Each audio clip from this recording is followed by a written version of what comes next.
Hi everyone, welcome back to మునా vlogs. Andhra Pradesh state government ఎంతో ప్రతిష్టాత్మకంగా unified family survey, అదేనండి UFS survey అయితే 3 నెలల నుంచి అయితే నిర్వహించింది. అది కంప్లీట్ కూడా అయిపోయింది. ఇప్పుడు ఏంటంటే ఆ డేటా కలెక్షన్లో ఒక పారదర్శకతను తీసుకురావడానికి గ్రామ సభ షెడ్యూల్స్ కానీ, గ్రీవెన్స్ తీసుకోవటం కానీ, దాన్ని సాల్వ్ చేయటం కానీ ఒక టైం లైన్ అయితే ఇచ్చేశారు. సచివాలయ డైరెక్టర్ అయిన ఈ శివప్రసాద్ గారు అయితే దీని రిలేటెడ్ ఒక సర్క్యులర్ కూడా ఇచ్చేశారండి 16వ తారీఖున.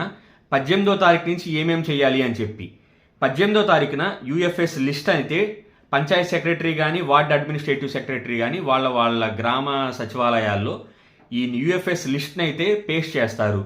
సిటిజన్స్ అందరూ వెళ్ళి దాంట్లో ఏదైనా డేటా ఉంటే, రాంగ్ ఉంటే వెళ్ళి చెక్ చేసుకోవచ్చు. ఇంకోటి 19వ తారీఖున గ్రామ సభని కండక్ట్ చేసి ఆ డేటాని వ్యాలిడేట్ చేస్తారు. సో ఇది కూడా చాలా ఇంపార్టెంట్. అని ఈ గ్రామ సభ కూడా రేపేనండి 19వ తారీఖు అంటే. అలాగే 19వ తారీఖు నుంచి 24వ తారీఖున దాంట్లో ఏదైనా ఒక చిన్న తప్పు ఉన్నా కూడా గ్రీవెన్స్ అయితే రేస్ చేయొచ్చు. అక్కడున్న మీ సచివాలయంలో పనిచేసే డిజిటల్ అసిస్టెంట్ ద్వారా ఈ గ్రీవెన్స్ని రేస్ చేసుకోవచ్చు. ఎటువంటి ఇబ్బంది అయితే లేదు. దీనికి ఒక 5 రోజుల టైం అయితే ఇచ్చున్నారండి. అలాగే 19వ తారీఖు నుంచి 27వ తారీఖు దాకా మీరు రేస్ చేసే గ్రీవెన్స్ ఉన్నాయి చూసారా, దాంట్లో కులం ఆధారిత తప్పులు ఏమైనా ఉంటే విఆర్ఓ గారు ఖచ్చితంగా 27వ తారీఖు లోపల పరిష్కారం చేసి అయితే చెప్తారు. ఖచ్చితంగానండి. ఎందుకంటే క్యాస్ట్ రిలేటెడ్ అనేది చాలా ఇంపార్టెంట్ అంటే ఈ రోజుల్లో. వాళ్ళు ఏదైనా చిన్న మిస్టేక్ జరిగినా కూడా వాళ్ళ రిజర్వేషన్ని కోల్పోయే ఛాన్స్ ఉంటుంది. కాబట్టి గవర్నమెంట్ చాలా పకడ్బందీగా ఎక్కువగా దీని మీద ఫోకస్ అయితే చేస్తుంది. 19వ తారీఖు నుంచి 26వ తారీఖు క్యాస్ట్ కాకుండా మిగతా ఏ రకమైన గ్రీవెన్స్ ఉన్నా కూడా అది కన్సర్న్డ్ పంచాయత్ సెక్రటరీ ఖచ్చితంగా 26వ తారీఖు లోపే దాన్ని క్లోజ్ చేసేస్తారు. సో నేను చెప్పిన టైం లైన్స్ లోపల ఏది రాంగ్గా జరిగినా కూడా దీన్ని కంటిన్యూస్ మానిటర్ మండల్ ఎస్జిఎస్డబ్ల్యూ ఆఫీసర్ ఉన్నారండి. దీనికి వాళ్ళు ఎప్పుడు ప్రతిరోజు ఈ వారం 10 రోజులు ఈ యూఎఫ్ఎస్ రిలేటెడ్ మీటింగ్స్ కానీ, రివ్యూ మీటింగ్స్ చేస్తుంటారు. సో మీకు ఎక్కడైనా మీ సచివాలయంలో సరిగ్గా గ్రీవెన్స్ తీసుకొని చేయలేదని మీకు అనిపిస్తే నిరభ్యంతరంగా మండల్ ఎంపీడీ ఆఫీస్లో ఉండే ఎస్జిఎస్డబ్ల్యూ డైరెక్టర్ గారిని అయితే మీరు సంప్రదించవచ్చు.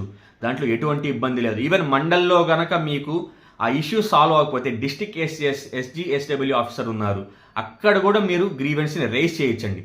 చాలా అంటే చాలా అకౌంటబిలిటీ, పారదర్శకత అయితే ఈ యూఎఫ్ఎస్ సర్వే రిలేటెడ్ తీసుకుంటున్నారు. ఇంతకీ ఈ యూఎఫ్ఎస్ రిలేటెడ్ ఏముందని చెప్పి అంత అని మీరు ఎక్కువగా అనుకోవచ్చు. యూఎఫ్ఎస్లో ప్రతి ఒక్క సిటిజన్ యొక్క ఎడ్యుకేషను, ఎంప్లాయ్మెంటు, నెక్స్ట్ వాళ్ళ బేసిక్ ఎమిటీస్ అయినా మనకి ఈ 2 వీలర్ ఉందా, 4 వీలర్ ఉందా, లేదంటే హౌసెస్ ఉన్నాయా, ఎలాంటి రకం హౌసెస్ ఉంది, బాత్రూమ్ ఉందా లేదా, వాటర్ సప్లై ఎలా ఉంటుంది, గ్యాస్ కనెక్షన్ కానీ, టీవీ రిలేటెడ్. సో చాలా అంటే చాలా మైన్యూట్ లెవెల్లో, గ్రాస్ రూట్ లెవెల్లో ప్రతి సిటిజన్ని దీంట్లో సర్వే చేశారండి సచివాలయ ఉద్యోగులు. చాలా అంటే చాలా కష్టపడి, చాలా పెద్ద సర్వే కూడాను. ఇది సక్సెస్ఫుల్గా కంప్లీట్ చేసిన తర్వాత ఆ డేటానే ఇంకా ఫైనల్గా చేసేయాలని చెప్పి, ఇంకా ఎక్కువగా ఫ్యామిలీ బెనిఫిట్ కార్డ్ దీని ద్వారానే రేస్ అవుతుందని చెప్పి మనకి ఇన్ఫర్మేషన్ అయితే ఉంది. సో దీంట్లో ఏ తప్పులు ఉన్నా కూడా రేపు ఇబ్బంది పడకుండా దీనికి ఒక టైం లైన్ ఇచ్చి, అంటే 19వ తారీఖు నుంచి 26, 27వ తారీఖు దాకా ఎటువంటి తప్పులున్నా కూడా గ్రీవెన్స్ని రేస్ చేసుకోగలిగితే రేపు ఈ డేటా ఫైనల్ డేటాలో ఎటువంటి ఇబ్బంది ఉండదు. సపోజ్ మీరు ఆ టైంలో కనుక సర్వే చేసుకోకపోయే ఉన్నా కూడా ఇప్పుడు కనుక మీరు రెడీగా ఉండుంటే వెళ్ళి సచివాలయ ఉద్యోగులతో కలవండి. రీసర్వే కూడా మీరు చేయించుకునే ఆప్షన్ అయితే ఉంటుంది. ఏదైనా తప్పులు ఉంటే కనుక ఒకసారి ఆ విజిట్ చేసి ముందు సచివాలయంలో ఆ లిస్ట్ కనుక మీరు డిస్ప్లేలో ఉంటుంది చూసుకుంటే అది మీకు చాలా అంటే చాలా హెల్ప్ అవుతుందండి. ఎందుకంటే ఇంత పకడ్బందీగా వ్యాలిడేట్ చేస్తానంటే గ్రామ సభ పెట్టి మరీ తీర్మానం చేసి, సో తర్వాత ఇబ్బంది పడాల్సి మనమే ఉంటుంది. తర్వాత మన కౌంటర్ ఫైల్గా మీరు ఎక్కడైనా తప్పు జరిగిందని మీరు హయ్యర్ అథారిటీస్కి చెప్పినా కూడా కుదరదు. ఎందుకంటే చాలా పకడ్బందీగా గ్రామ సభ పెట్టి గ్రీవెన్స్ రైజ్ చేసి ఒక పోర్టల్ రిలీజ్ చేసి ఇంత చేస్తున్నారు కాబట్టి సో తప్పు మన వైపు ఉండకూడదని చెప్పి గవర్నమెంట్ చాలా అంటే చాలా క్లారిటీతో ఉంది. రేపొచ్చే ఏ సర్వీసెస్ కానీ, స్కీములు కానీ, పథకాలు కానీ కట్ అయిపోకుండా ఉండాలంటే ఈ యూఎఫ్ఎస్ డేటాని ఖచ్చితంగా వ్యాలిడేట్ చేసుకుంటున్నారు. కాబట్టి మీరు కూడా యూఎఫ్ఎస్ డేటాని, ఆ లిస్ట్ని మీ కన్సర్న్డ్ గ్రామ సచివాలయంలో వెళ్ళండి, చూడండి. తప్పులు ఉంటే గ్రీవెన్స్ రేస్ చేసుకొని సాల్వ్ అయితే చేసుకోండి. ఈ ఇన్ఫర్మేషన్ ఆంధ్రప్రదేశ్లో అందరికీ వర్తించింది కాబట్టి మీకు తెలిసిన వాళ్ళందరికీ ఈ వీడియోను అయితే షేర్ చేయండి. అలాగే కొత్తగా మన ఛానల్కి వచ్చారా, సబ్స్క్రైబ్ చేయటం మాత్రం మర్చిపోవద్దు.